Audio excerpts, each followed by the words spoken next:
तर नमस्कार मित्रांनो, स्वागत आहे माझ्या नवीन एका ब्लॉगमध्ये. तर आजचा ब्लॉग हा सेंटरिंगचा असणार आहे आणि मी कामावरती आलेलो आहे. आणि हे बघा सगळं साहित्य वगैरे आणलेलं आहे स्लॅबला लागणारं.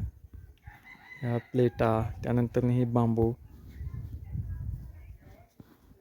तर आज मी तुम्हाला दाखवणार आहे की स्लॅब म्हणजे शून्यातून कसं बनवलं जातं आणि हे केलं जातं. त्यानंतर बघूया आता स्लॅब कसं कसं जोडतात. हे पूर्ण या गाळ्यांना स्लॅब बसवायचा आहे, म्हणजे प्लेटा वगैरे लावायच्या आहेत. तर सुरुवातीला रूममध्ये प्लेटा बसवण्याचं काम चालू केलं. त्यानंतरनं ही एक रूम आणि ही एक रूम आणि हे एक हॉल. इथं पूर्ण जवळजवळ 100-150 प्लेटा बसणार आहेत. हा इतका मोठा हॉल आहे. दोन्ही साईडला समोर पाहिजे स्लॅब पडणार बाबा बाहेर असं पडित राहील.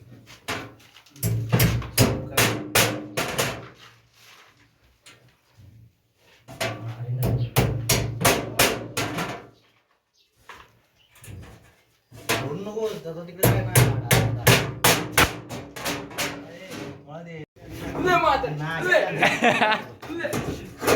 तर संतोष मिस्त्रींनी पहिलीच प्लेट चुकवलेली आहे. कुठे तुला काय जमाना नाही म्हणून सांग. मिस्त्री कुठला यो याचा आहे तो एवढ्या तुझं घर काय बघ.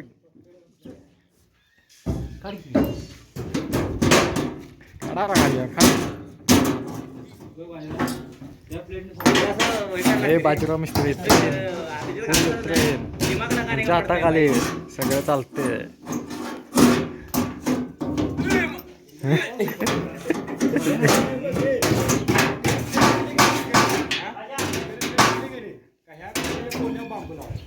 ओके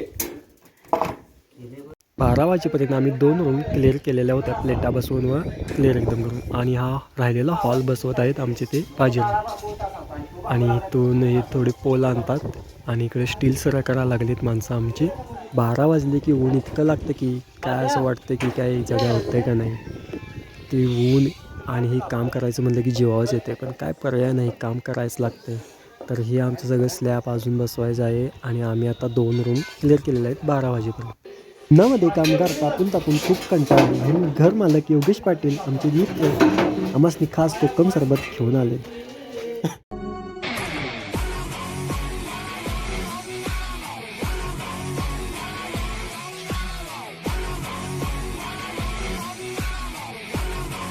मला काही दुपारनंतर शूट करायला गावलं नाही, कारण की कामच असं आहे की फोन घ्यायलाच जमत नाही मला हातात. आणि आत्ता वाजलेले आहे जवळजवळ 6. तर मला आज हे थोडंफार शूट करायला गावलं. आणि त्यानंतर आता वाजलेले 6 आणि सगळे आता आवरून हातपाय धुवून निघाले. आणि हे बघा आता हे मोबाईलमध्ये टाईम बघतेत. चला 6 वाजले, आता सुट्टी झाली म्हणजे कोण थांबतच नाही. तर मित्रांनो आज आमचं हे एवढं एका दिवसात प्लेटा लावून झालेलं आहे. तर तुम्ही बघू शकता की ते एका दिवसात आम्ही हे काम पूर्ण केलेलं आहे. जवळजवळ 50 नाही 90% काम पूर्ण झालेलं आहे. आता फक्त इथलं हॉलचं तेवढंच प्लेटा लावलं की 2 दिवसात स्टील हाताळण्यासाठी घेणार. तर भेटूया अशाच नवीन एका ब्लॉगमध्ये. मला काय थोडंफार दाखवता आलं नाही, कामातनं वेळ भेटत नाही व्हिडिओ करायला आणि दाखवायला. पण काम कसं आहे तुम्हाला किचकट माहितीच आहे, त्यामुळे जेवढं भेटलं तर तेवढं तुम्हाला दाखवू शकलो. पुढच्या ब्लॉगमध्ये नक्कीच काहीतरी थोडंफार जास्त दाखवण्याचा प्रयत्न करेल. तर भेटूया उद्याच्या ब्लॉगमध्ये आणि एका सेंटरिंगच्या अशाच. चला बाय बाय.